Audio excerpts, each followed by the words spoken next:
മധ്യവേനൽ അവധി ആരംഭിച്ചതോടെ ഹൈറേഞ്ചിലെ ബോട്ടിംഗ് സെന്ററുകൾ സജീവമാകുന്നു. ബോട്ടിംഗ് ആസ്വദിക്കാൻ നിരവധി സഞ്ചാരികളാണ് ചെങ്കുളം അടക്കമുള്ള സെന്ററുകളിൽ എത്തുന്നത്. വരും ദിവസങ്ങളിൽ സഞ്ചാരികളുടെ തിരക്ക് വർദ്ധിക്കുമെന്നാണ് പ്രതീക്ഷ. ജില്ലയിലേക്ക് ഏറ്റവും അധികം വിനോദസഞ്ചാരികൾ എത്തുന്ന മാസങ്ങളാണ് ഏപ്രിൽ മെയ് മാസങ്ങൾ.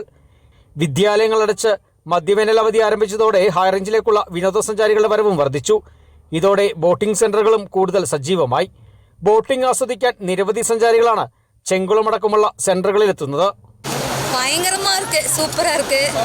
ஃப்ரெஷ் ஏர், அந்த தண்ணி எல்லாம் போடும்போது செம்ம ப்ரீஸ், நல்லா இருக்கு. சூப்பர் எக்ஸ்பீரியன்ஸ், சூப்பரா இருக்குங்க.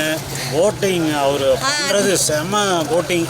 அதே போல் இந்த கேமரா வீடியோ எடுத்து கொடுக்குறக்கு ஹெல்ப் பண்ணது பக்காவாக பண்ணாங்க. செம்ம என்ஜாய் பண்ணோம். மூணாறு நாங்கள் எக்ஸ்பெக்ட் பண்ணதை விட ரொம்ப நல்லா இருக்குது. கிளைமேட் நல்லா இருக்குது, க்ளீன்லினஸ், அந்த பிளேசஸ் எல்லாமே ரொம்ப சூப்பராக இருக்குது. ஸோ நாங்கள் ரொம்ப என்ஜாய் பண்ணோம். ஸோ ஃபேமிலியோட வந்தங்காட்டி நாங்கள் ஒரு ரிசார்ட்டில் ஸ்டே பண்ணிவிட்டு இந்த எல்லா டூரிஸ்ட் ஸ்பாட்லேயும் கொஞ்சம் வீக்கெண்டுங்காட்டி கொஞ்சம் க்ரௌடாக இருக்குது. பட் இருந்தாலும் എല്ലാ ഇടവും സൂപ്പറാக இருக்குது. പോയ ക്രിസ്തുമസ് പുതുവത്സരാഘോഷ നാളുകളിലും പ്രതീക്ഷിച്ച രീതിയിലുള്ള സഞ്ചാരികൾ ഹൈറേഞ്ചിലേക്ക് എത്തിയില്ല.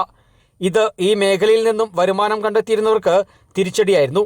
മൂന്നാറിലേക്ക് എത്തുന്ന വലിയൊരു വിഭാഗം സഞ്ചാരികളും ബോട്ടിംഗ് സെന്ററുകളിൽ എത്തിയ ശേഷമേ മടങ്ങാറുള്ളൂ. വരും ദിവസങ്ങളിൽ ബോട്ടിംഗ് സെന്ററുകളിൽ സഞ്ചാരികളുടെ തിരക്ക് വർദ്ധിക്കുമെന്നാണ് പ്രതീക്ഷ. Kerala vision news, Idukki.